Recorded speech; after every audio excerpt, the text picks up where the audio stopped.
जय हिंद बच्चों, स्वागत है आपका आपके YouTube चैनल ITI अड्डा में। आज का टॉपिक है मेंसुरेशन, क्षेत्रमिति। इसमें हम क्षेत्रफल और परिमाप के बारे में पढ़ेंगे, भिन्न भिन्न स्ट्रक्चर के, जैसे स्क्वायर हो गया, रेक्टेंगल हो गया, पैरेललोग्राम हो गया और ट्रायंगल हो गए, और circle, semi circle, circular ring, sector of circle, hexagon and ellipse, और इसके कुछ क्वेश्चन भी लगाएंगे। तो फिर स्टार्ट करते हैं।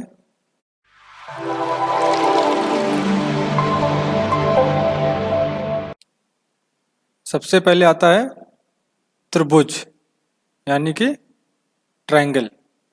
तो त्रिभुज का अर्थ है तीन भुजाओं वाली आकृति, अर्थात जिस आकृति के जिसके तीन कोण होते हैं वह त्रिभुज कहलाता है।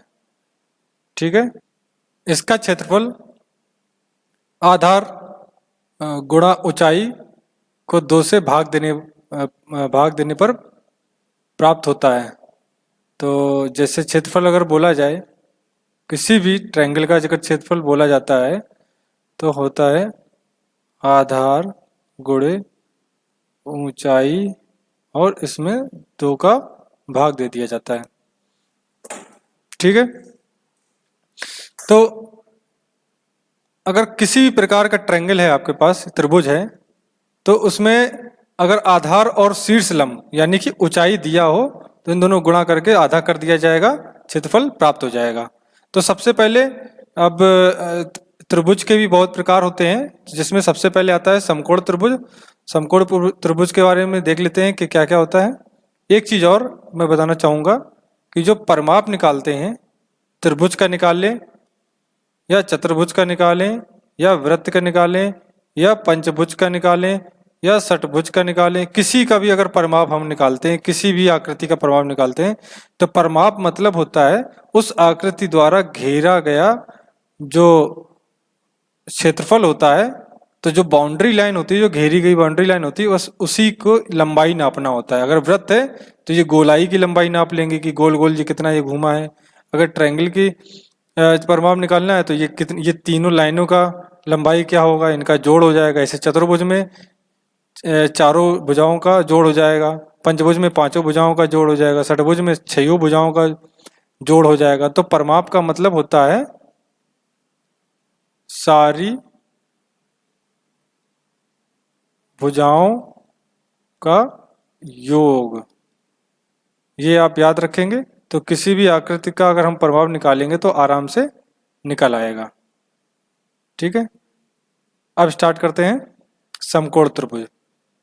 तो समकोण त्रिभुज वह त्रिभुज होता है जिसमें एक भुजा दूसरे भुजा के साथ 90 अंश का कोण बनाती है।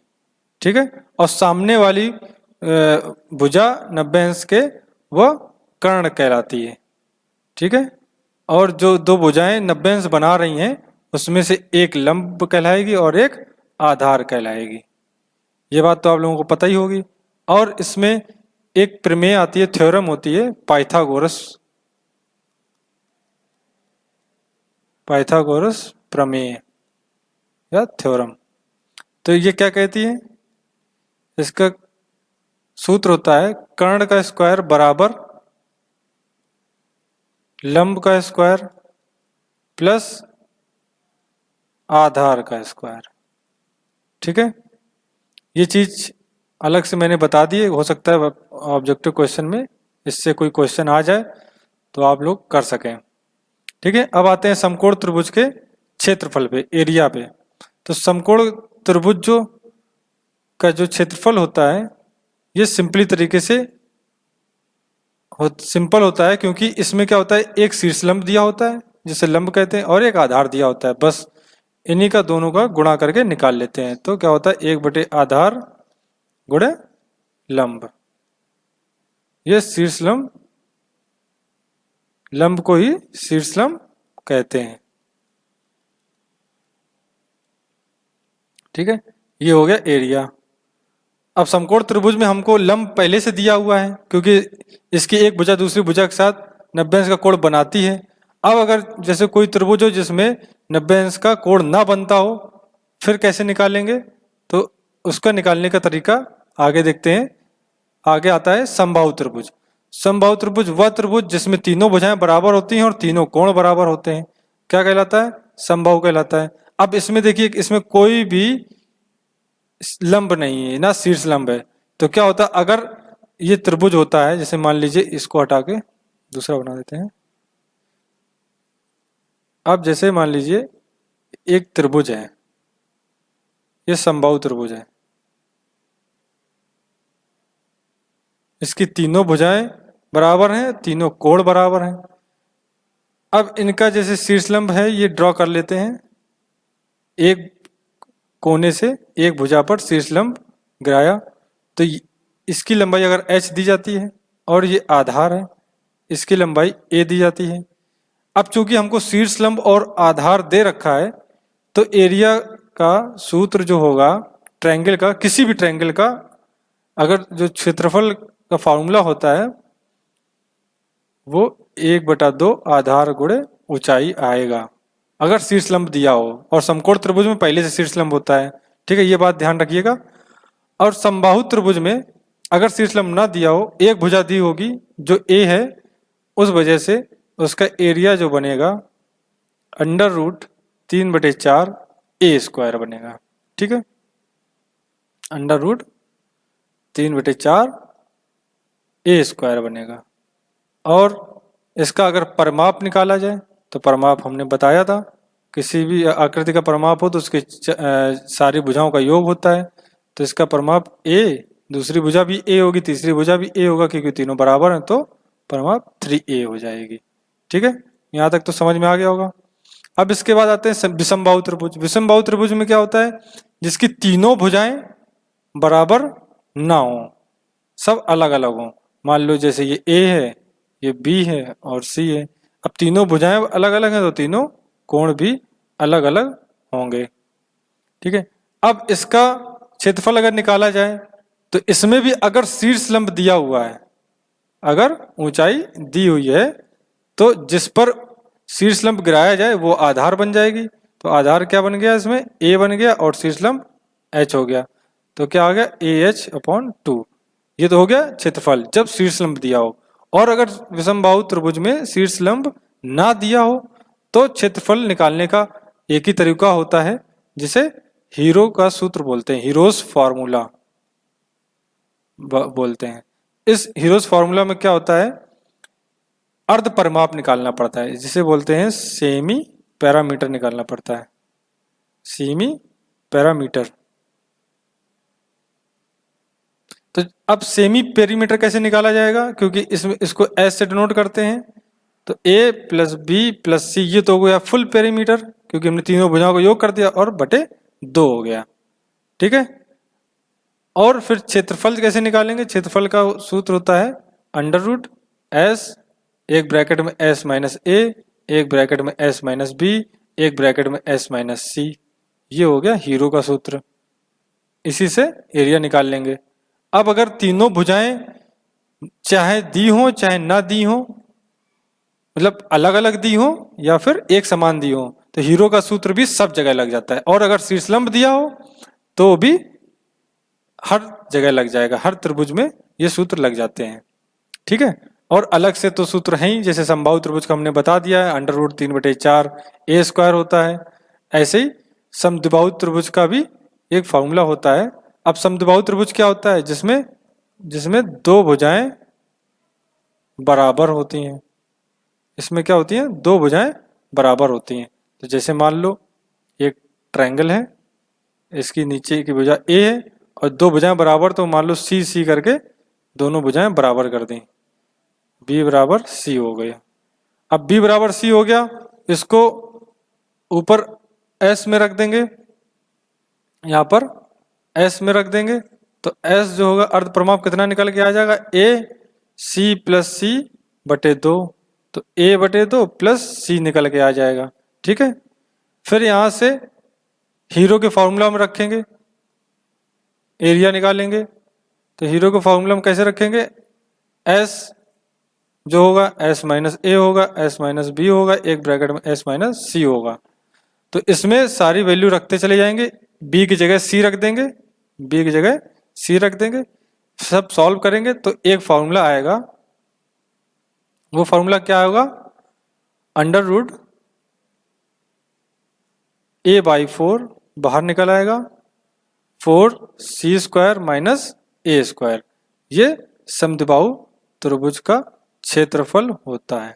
ठीक है, मतलब कि a/4 जो भुजा बराबर नहीं है, मतलब सी ये दोनों बराबर होगी तो a जो है ये किसी के बराबर नहीं है, तो ये बाहर निकल आएगी, तो उसके बटे 4 कर देंगे, अंडर रूट 4c² कर देंगे और माइनस a कर देंगे। ये हो गया समद्विबाहु त्रिभुज का क्षेत्रफल। ठीक है, इसको अभी आप समझ लें, जब क्वेश्चन करेंगे तो धीरे धीरे सब याद होते चले जाएंगे, क्योंकि फॉर्मूले तो याद करने ही हो सकता है ऑब्जेक्टिव क्वेश्चन में भी सीधे फॉर्मूला पूछ दे कि समद्विबाहु त्रिभुज का फॉर्मूला क्या है, और सबका अलग अलग करके ऑप्शन दे दे, और जो सही ऑप्शन होगा वो आपको चुनना होगा। ठीक है, अब इसके बाद आता है परिमाप। तो परिमाप तो तीनों भुजाओं का योग होगा।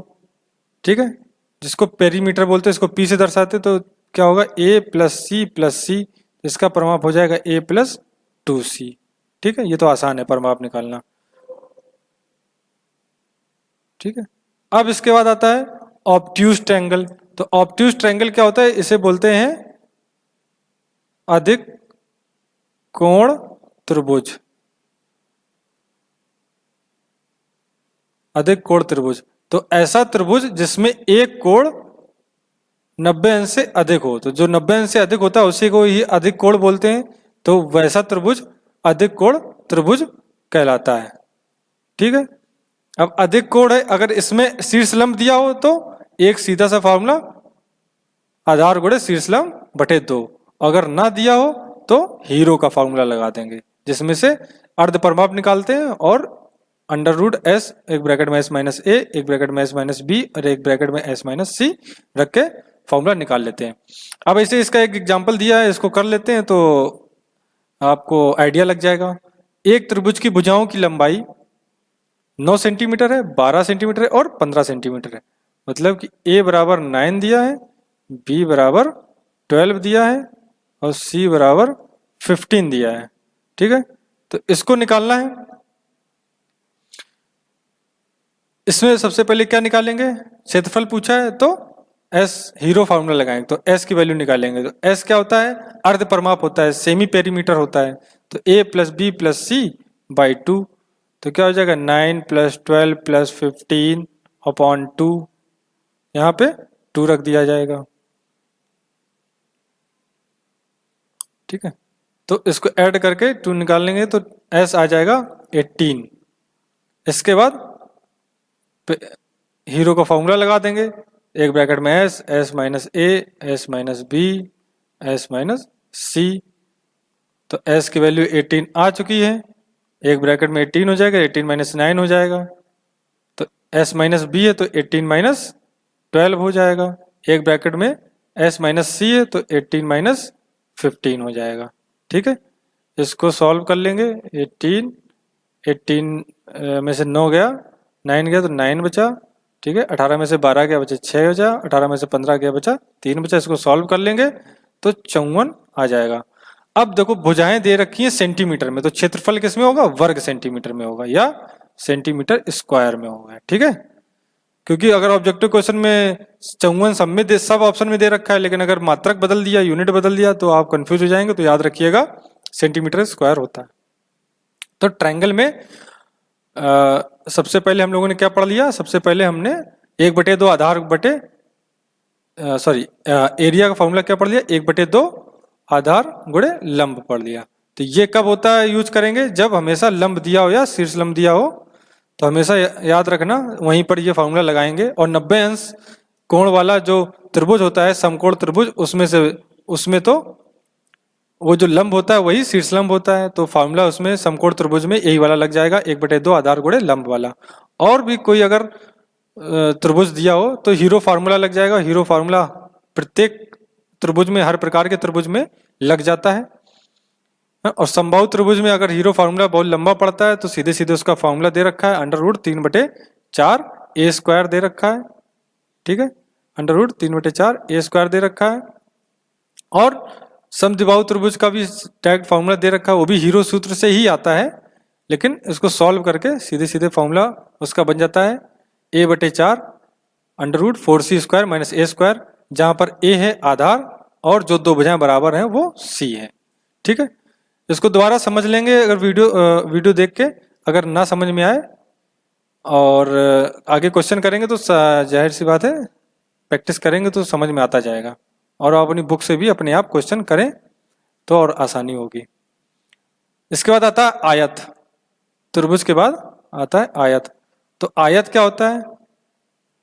यह चार भुजाओं से घिरा हुआ वह क्षेत्र है जिसकी आमने सामने की भुजाएं एक दूसरे के बराबर होती हैं और समांतर होती हैं तथा चारों कोण समकोण होते हैं। ठीक है, चारों कोण क्या होते हैं? समकोण होते हैं। आमने सामने की भुजा जो होती है वो बराबर होती है, और ये कोण ये कोण ये कोण सब 90 अंश के होते हैं। तो इसका क्षेत्रफल क्या होता है? इसका क्षेत्रफल एरिया होता है, आपको पता ही होगा, लंबाई गुणे चौड़ाई, लेंथ इंटू ब्रेड्थ। ठीक है, ये आसान है। और इसका हम लोगों ने परिमाप भी पढ़ा होगा। परिमाप तो चारों भुजाओं का योग हो ही जाएगा। तो दो भुजाएं आमने सामने बराबर हैं तो a + a हो जाएगा, और एक तरफ की b + b हो जाएंगी। तो क्या हो जाएगा? 2a + 2b, तो 2 कॉमन आ गया तो a + b आ जाएगा। ठीक है, ये भी आसान है। अब इसका विकर्ण की लंबाई अगर पूछी जाए तो सारे कोण अगर 90 अंश के हैं तो ये अगर ध्यान से देखेंगे तो ये एक त्रिभुज बनेगा, समकोण त्रिभुज बनेगा। ठीक है, और ये 90 अंश है, और ये सामने वाली भुजा विकर्ण है जो कि त्रिभुज के लिए क्या हो जाएगी? कर्ण हो जाएगी। ठीक है, त्रिभुज के लिए क्या हो जाएगी? कर्ण हो जाएगी। फिर यहीं पर पाइथागोरस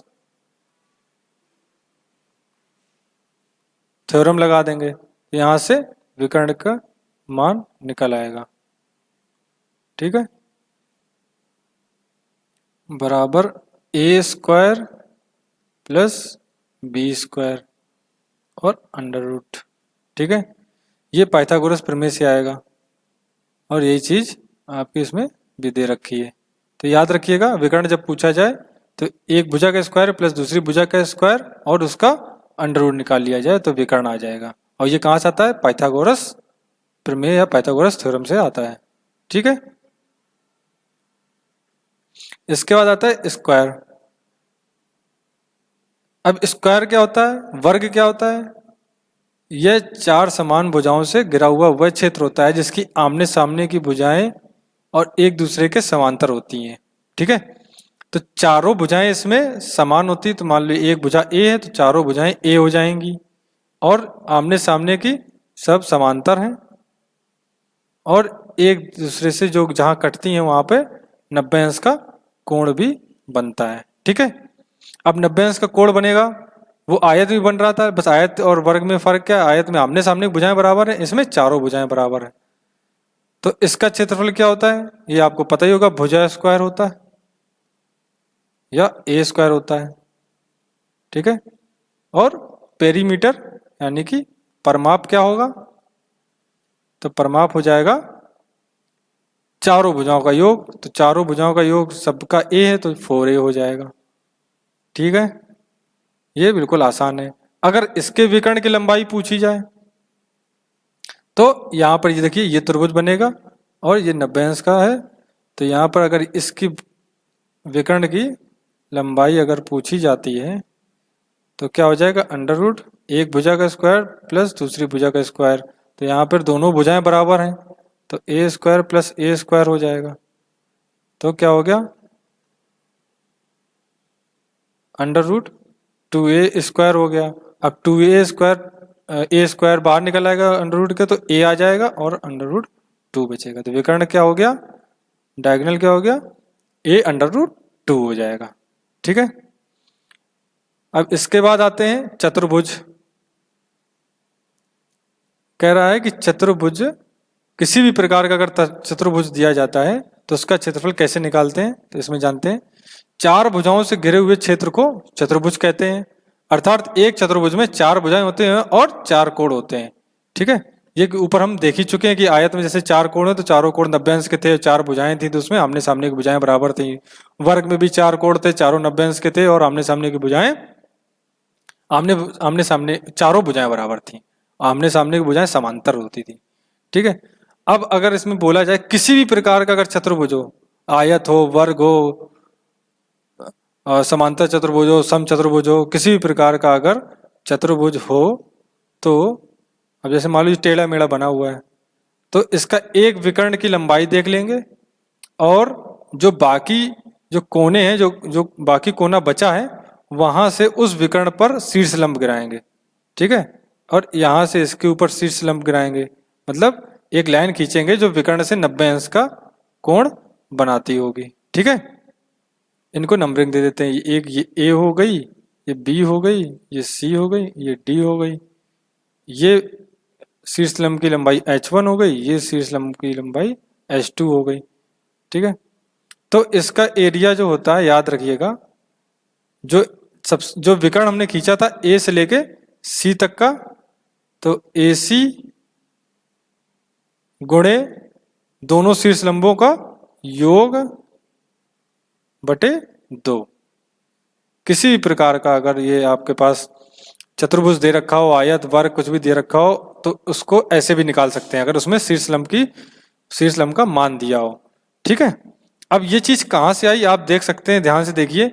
ये नीचे वाला एक ट्रायंगल बन रहा है, त्रिभुज बन रहा है, और एक ऊपर वाला ट्रायंगल बन रहा है, त्रिभुज बन रहा है। तो इसका क्षेत्रफल निकाल लिया है, पहले वाले का क्षेत्रफल निकाल लिया है और ये दूसरे वाले का क्षेत्रफल निकाल लिया है और दोनों को जोड़ दिया है, वहीं से ये आ गया है।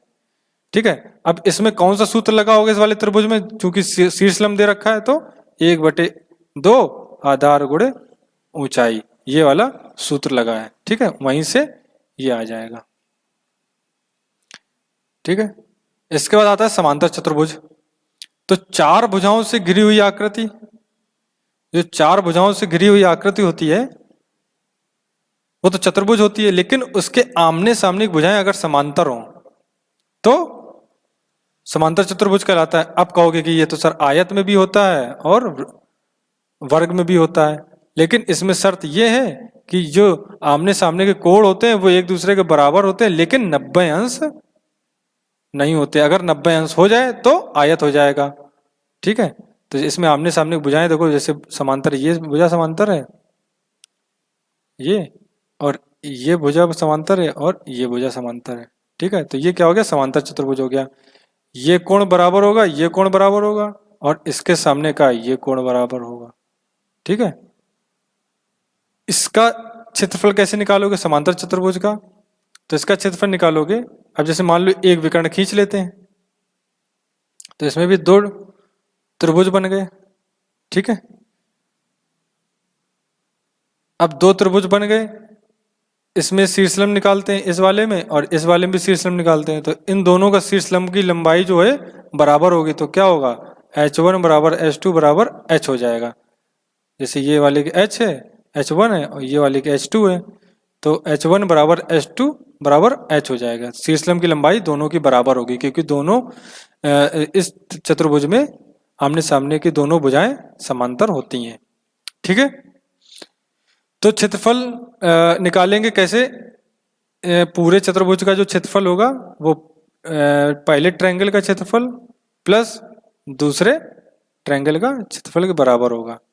अब चूंकि इस वाले शीर्षलंब इस वाली भुजा पे गिर रहा है तो ये आधार हो जाएगा, और ये वाला शीर्षलंब इस वाली भुजा पे गिर रहा है तो वो आधार हो जाएगी, और वो दोनों भुजाएं बराबर भी हैं। तो इसका मतलब क्या हो गया, अगर मान लो दोनों भुजाएं बराबर हैं, ये ए है और इधर वाली भुजा बी है, ये भी ए हो जाएगी, ये भी बी हो जाएगी। तो 1/2 आधार गुणे h1 प्लस 1/2 आधार गुणे h2, और h1 h2 पहले से बराबर था, हम लोग देख ही चुके थे, तो यहाँ पे h रख देंगे, यहाँ पे भी h रख देंगे। तो क्या हो गया, 1/2 ah, 1/2 h दोनों बार जुड़ जाएगा तो 1/2 हट जाएगा, तो क्या आ जाएगा, ah आ जाएगा। ठीक है। तो यहां से क्या क्षेत्रफल बना, यहां से क्षेत्रफल बना आधार गुणे शीर्षलंब। अब अब देखो यहाँ से हम कंपेरिजन करो, हमने जो त्रिभुज देखा था, त्रिभुज में क्या होता था, आधार गुणे शीर्षलंब बटे 2। अब इसमें बटे 2 वाला हिस्सा हट गया है क्योंकि इसमें 2 त्रिभुज जुड़ गए हैं। अब 2 त्रिभुज जुड़ गए हैं तो सिर्फ आधार गुणे शीर्षलंब आएगा। ठीक है। अब इसका अगर परिमाप बोला जाए तो परिमाप तो पता ही है, आमने सामने की भुजाएं जब बराबर थी तो a प्लस ए हो गया और दूसरी b प्लस बी हो गया। जैसे आयत का होता है तो क्या हो जाएगा, 2a प्लस बी हो जाएगा पेरीमीटर, परिमाप। ठीक है। इसके बाद आता है रोम्बस, सम चतुर्भुज। इस समांतर नहीं लिखा, यहाँ पे होगा सम चतुर्भुज होगा। ठीक है, ये होगा सम चतुर्भुज।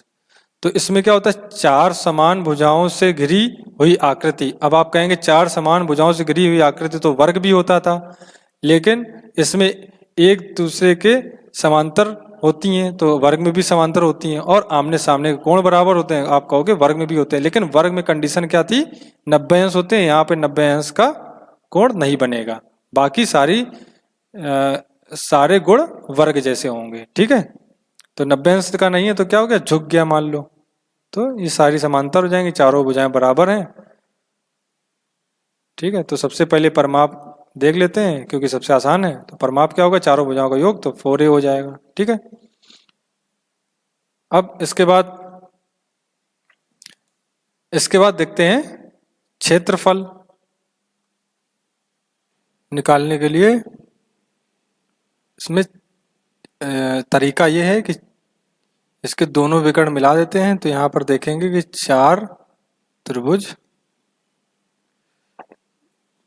बन गए हैं।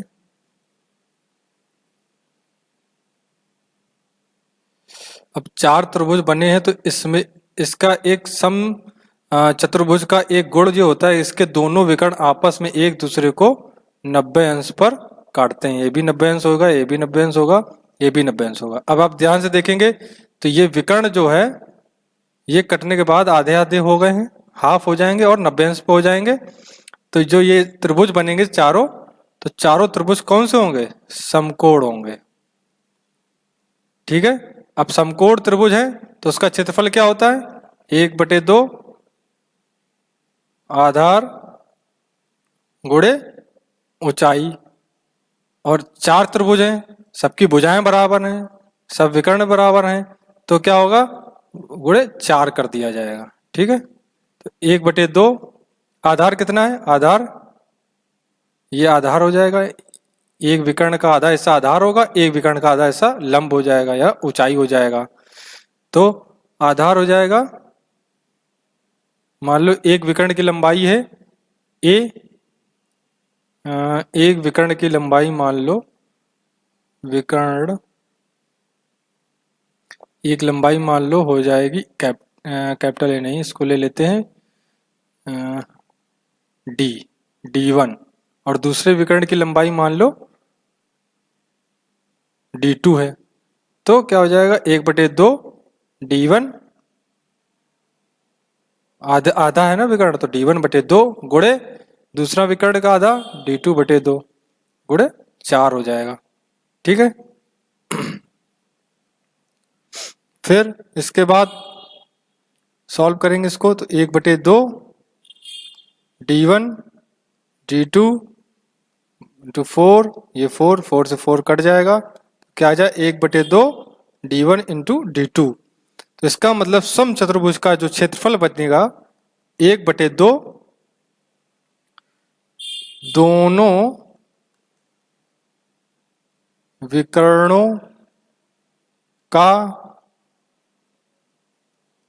गुणनफल। ठीक है, ये सम चतुर्भुज के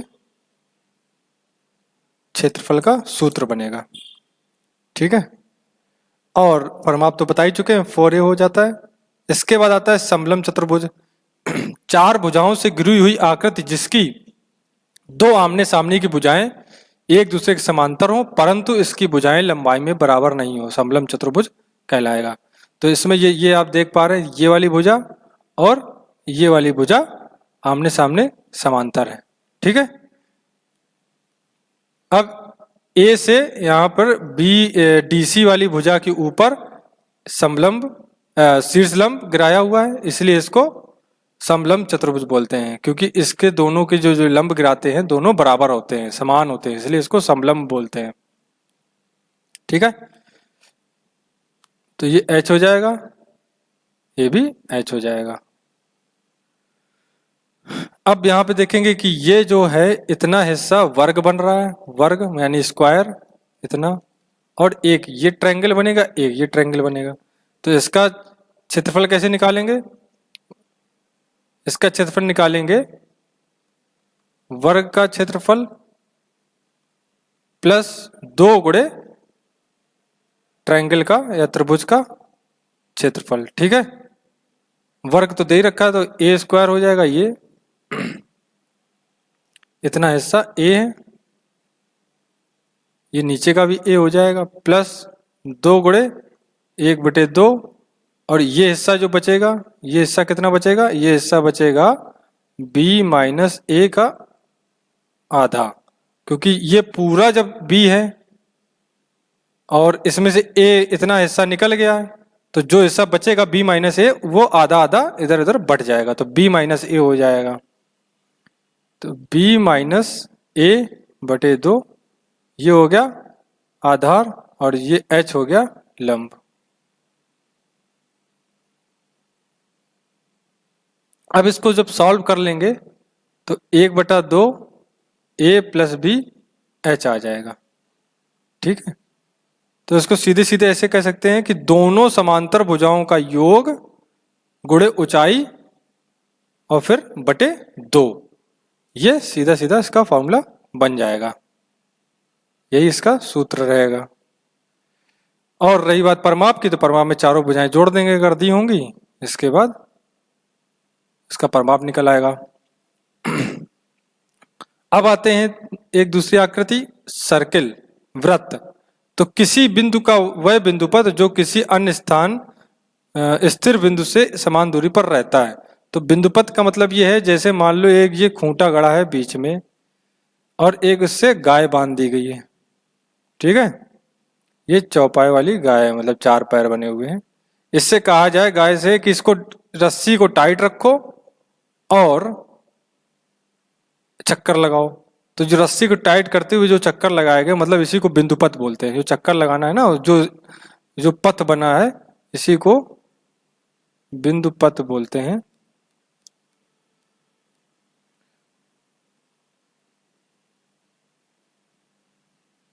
तो ये क्या हो जाएगा? ये वृत्त का आकार ले लेगा।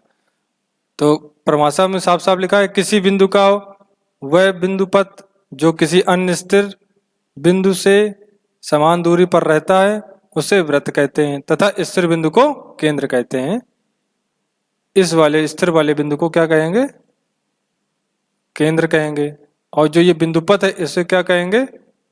परिधि कहेंगे। ठीक है, अब इसके क्षेत्रफल की बारी आती है।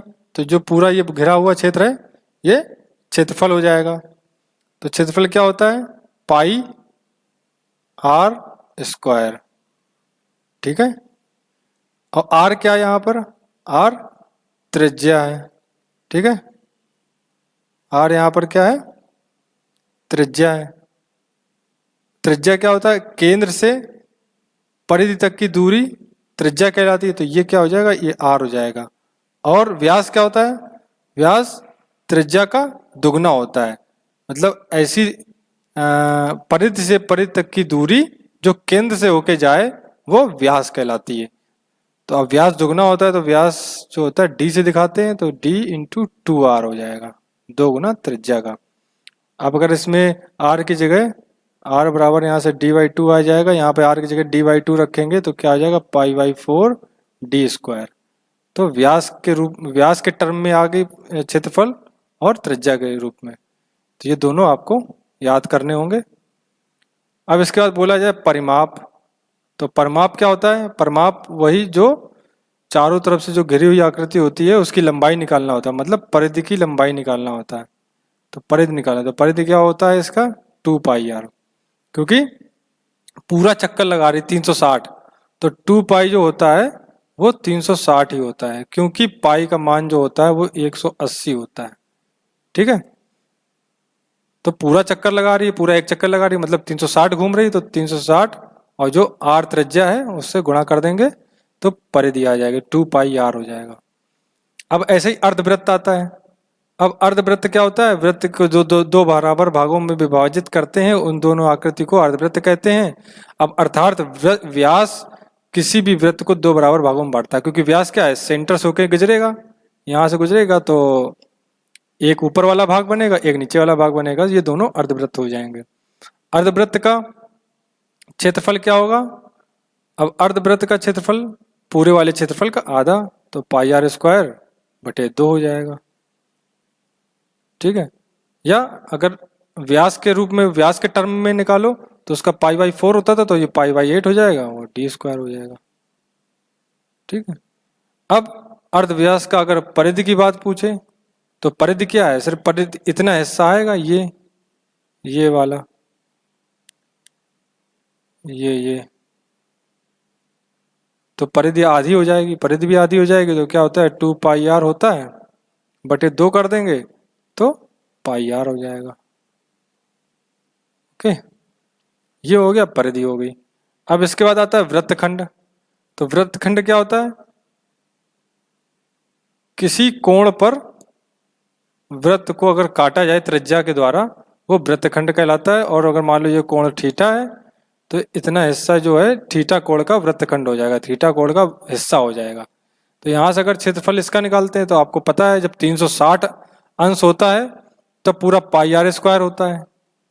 ठीक है, अब थीटा अगर कोण है तो थीटा कोण है तो क्या हो जाएगा, थीटा का आधा हो जाएगा, और इसको अगर हम निकाल लेते हैं पाई के टर्म्स में तो पाई बटे 180 गुणा हो जाएगा और आर स्क्वायर हो जाएगा।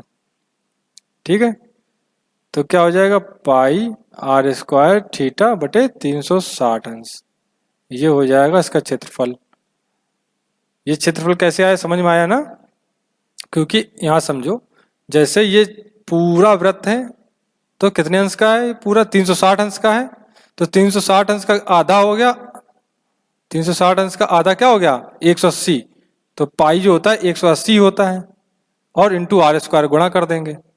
अब ऐसे ये है पूरा ये थीटा बना है तो थीटा का आधा कर देंगे और आर स्क्वायर से गुणा कर देंगे। अब ये थीटा जो कोण है इसको हम रेडियन में भी बदलेंगे, तो रेडियन में बदलने के लिए क्या करते हैं, पाई बटे 180 का गुणा करते हैं। ठीक है, कोण से रेडियन में बदलने के लिए हमेशा पाई बटे 180 का गुणा करते हैं, क्योंकि पाई का मान भी 180 होता है तो ऊपर भी 180 गुणा किया, नीचे भी 180 गुणा किया तो फर्क कुछ नहीं हुआ, लेकिन जो अपना कोण होता है वो पाई के रूप में आ जाता है।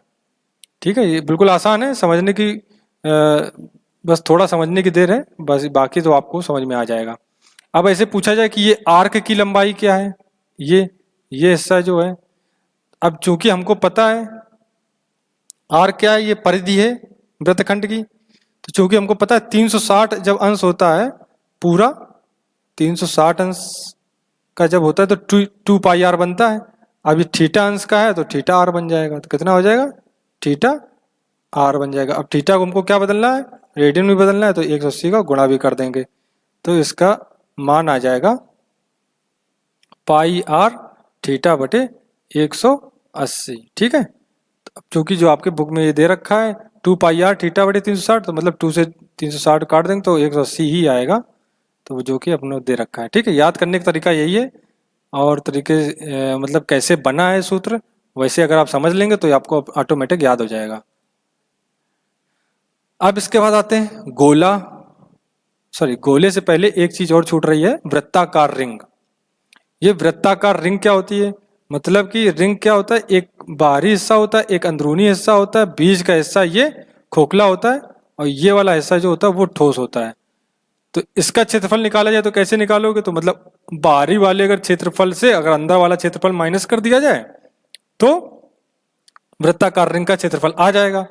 तो मान लो बाहरी वाले रिंग का क्षेत्रफल जो है वो कैपिटल आर है और अंदर वाले का जो त्रिज्या है वो स्मॉल आर है, मतलब बाहरी वाले वृत्त का त्रिज्या कैपिटल आर और अंदरूनी वाले वृत्त का त्रिज्या स्मॉल आर है। तो दोनों का अगर माइनस कर दिया जाए कैसे निकालोगे, पाई आर स्क्वायर बाहर वाले का माइनस पाई आर स्क्वायर अंदर वाले का, ये इसका वृत्ताकार क्षेत्र का रिंग का सूत्र निकल के आ जाएगा। ठीक है, ये आपकी इसमें दे रखा है, ये गलत है, 4/3 नहीं आएगा, ये मिसप्रिंट हो गया है। इसका सूत्र, इसका क्षेत्रफल का मान यही आएगा, pi r square minus pi r square. ठीक है, पाई कॉमन ले सकते हैं एक ब्रैकेट के अंदर, are square minus small R square, ये इसका सूत्र आ जाएगा। ठीक है, ये वृत्ताकार रिंग का क्षेत्रफल का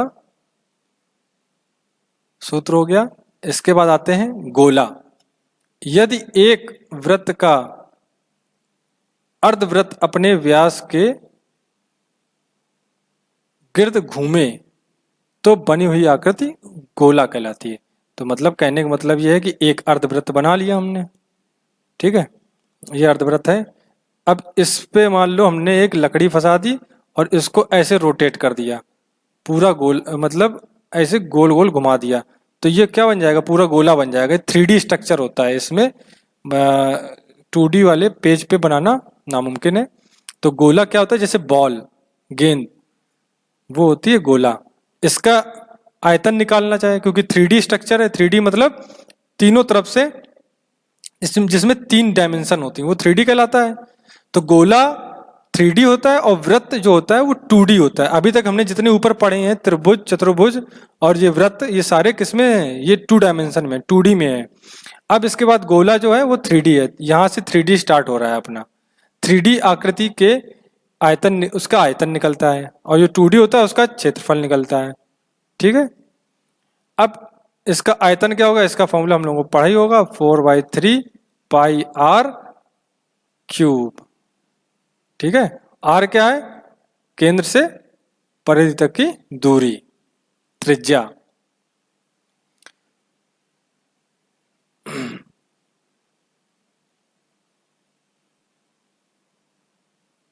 अब इसके बाद आता है खोखला गोला। तो गोले का तो सूत्र बस इतना ही है। इसके बाद इसका एक क्षेत्रफल आता है, संपूर्ण क्षेत्रफल, एक ये टर्म आता है संपूर्ण क्षेत्रफल। अब ये क्या चीज होती है, अब जैसे मान लो गेंद है, तो गेंद बनाने के लिए कोई प्लास्टिक की जरूरत पड़ी होगी, तो कितनी मात्रा में प्लास्टिक की जरूरत पड़ेगी, तो कैसे नापेंगे। मान लो गेंद को हम किसी कपड़े से कवर कर लें, तो वो कपड़ा जितना एरिया घेरेगा वही उसका संपूर्ण क्षेत्रफल होगा। तो संपूर्ण क्षेत्रफल का मतलब होता है किसी भी आकृति के ऊपर अगर हम इसको कवर अप करना है, पूरा कवर करना है, तो जितने भी कपड़े का क्षेत्रफल की जरूरत पड़ेगी वो संपूर्ण क्षेत्रफल हो जाएगा। ठीक है, यही संपूर्ण क्षेत्रफल होता है। तो इसके ये चारों तरफ, और ये 2D में नहीं दिखा पा रहे हैं, ये 1D में, तो चारों तरफ का जो क्षेत्रफल होगा वो ही संपूर्ण क्षेत्रफल होगा। तो इसका मान होता है 4 पाई आर स्क्वायर। ठीक है, 4 पाई आर स्क्वायर। आयतन कितना हो गया, 4/3 पाई आर क्यूब।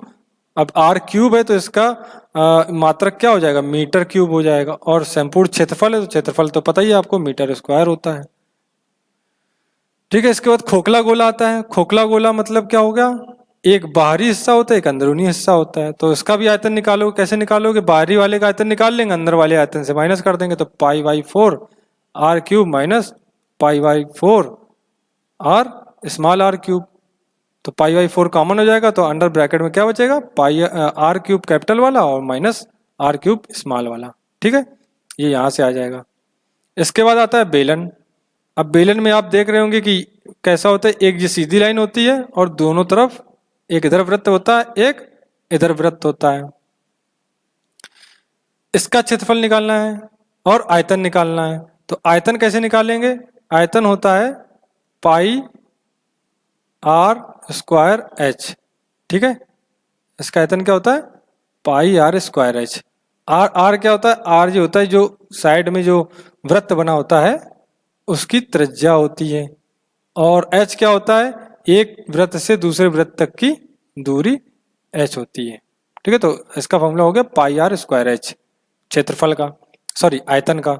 अब क्षेत्रफल क्या होता है, अब क्षेत्रफल भी इसका कैसे होगा, संपूर्ण क्षेत्रफल अगर निकाला जाए, संपूर्ण क्षेत्रफल कैसे होगा, हमने बोला था आपको कवर अप कर लिया जाए। अगर मान लीजिए उस आकृति को किसी कपड़े से कवर कर लिया जाए, तो कवर करने में क्या क्या कौन कौन हिस्सा कवर होगा, एक ये हिस्सा कवर होगा जो लंबाई वाला होगा, और जो वृत्त वाला हिस्सा होगा ये भी कवर होगा। तो जितना कपड़ा इन सबको कवर करने में लगेगा वही उसका क्षेत्रफल होगा। तो मान लो पहले एक वृत्त को अगर कवर करते हैं तो दोनों तरफ के वृत्त को कवर करना पड़ेगा, तो इसका क्षेत्रफल दोनों वृत्त का पाई आर स्क्वायर होता है गुणे 2 प्लस अब ये h है, ये लंबाई वाला हिस्सा है, इसको कवर करना है।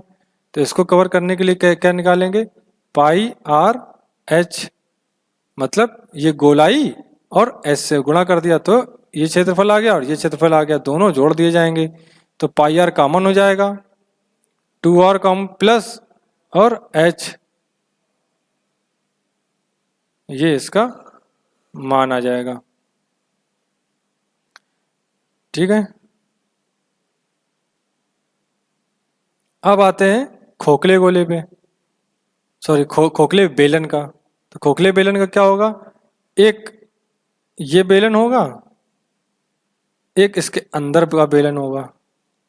ठीक है, तो क्या इसका आयतन कैसे निकालेंगे, बाहरी वाले बेलन का आयतन निकाल लेंगे माइनस अंदर वाले बेलन का आयतन निकाल लेंगे। तो बाहरी वाले का मान लो सेंटर से इसके वृत्त की दूरी ये त्रिज्या आर हो जाएगी और जो छोटे वाले का है वो स्मॉल आर हो जाएगी। तो जाहिर सी बात है, बिल्कुल आसान है, पाई आर स्क्वायर बड़े वाले का एच हो जाएगा माइनस पाई आर स्क्वायर ये छोटे वाले का हो जाएगा, इसको माइनस कर दिया। ठीक है, तो pi r square pi h common ले लिया और बचा अंदर are square minus r square. ठीक है, आ जाएगा, बिल्कुल आसान है, एक सूत्र याद हो गया तो दूसरे सूत्र आराम से बन जाएंगे।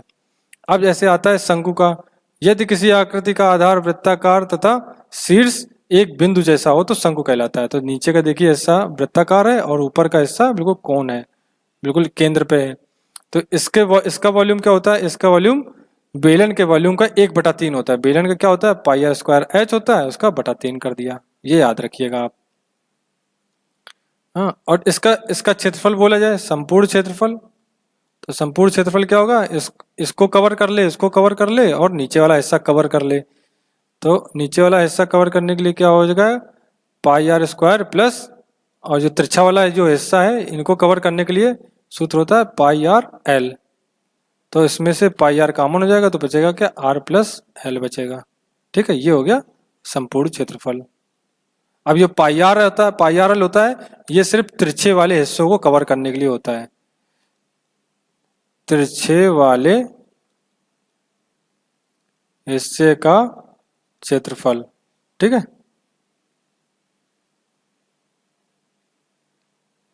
इसके बाद आता है फ्रस्टम ऑफ कोन, मतलब शंकु छिन्नक। अगर किसी शंकु को काट दिया जाए, जैसे इसको आगे बढ़ाते हैं, ये तो एक ऐसे पूर्ण शंकु बनता है। अगर इसको हमने यहाँ से कट कर दिया है तो एक छोटा वृत्त बनेगा और एक नीचे बड़ा वृत्त बनेगा। तो ये हो गया शंकु छिन्नक, मतलब छिन्न भिन्न कर दिया, इसको काट दिया है। यदि शंकु के शीर्ष को कुछ नीचे से आधार से समांतर पे काट दिया जाए तो उसे इसके नीचे वाले बचा हुआ हिस्से को शंकु छिन्नक कहते हैं। तो इसका भी आयतन निकाला जाता है। इसका आयतन कैसे निकालेंगे, इसका आयतन निकालने के लिए इसका सूत्र होता है पाई बाई 3 एच, एक ब्रैकेट में आर स्क्वायर मतलब कैपिटल आर जो नीचे का त्रिज्या होगी प्लस स्मॉल आर स्क्वायर यानी कि छोटे वाले वृत्त की त्रिज्या प्लस दोनों त्रिज्याओं का गुणनफल, ये इसका आयतन का सूत्र होता है। ठीक है, इसको याद कर लेंगे। ठीक है, इसके बाद आता है पिरामिड। तो पिरामिड को नेक्स्ट पार्ट में कंप्लीट करेंगे। आज इतने ही पार्ट को कंप्लीट करेंगे। ठीक है, नेक्स्ट पार्ट में हम लोग पिरामिड पढ़ेंगे और प्रिज्म पढ़ेंगे, प्रिज्म का आयतन और समषटभुज, घनाकृति, घनाभ, इन सब के आयतन के बारे में पढ़ेंगे। फिर इसके कुछ क्वेश्चन आंसर करेंगे जिससे आपकी प्रैक्टिस हो जाएगी। ठीक है, बाकी आज के लिए बस इतना ही, धन्यवाद।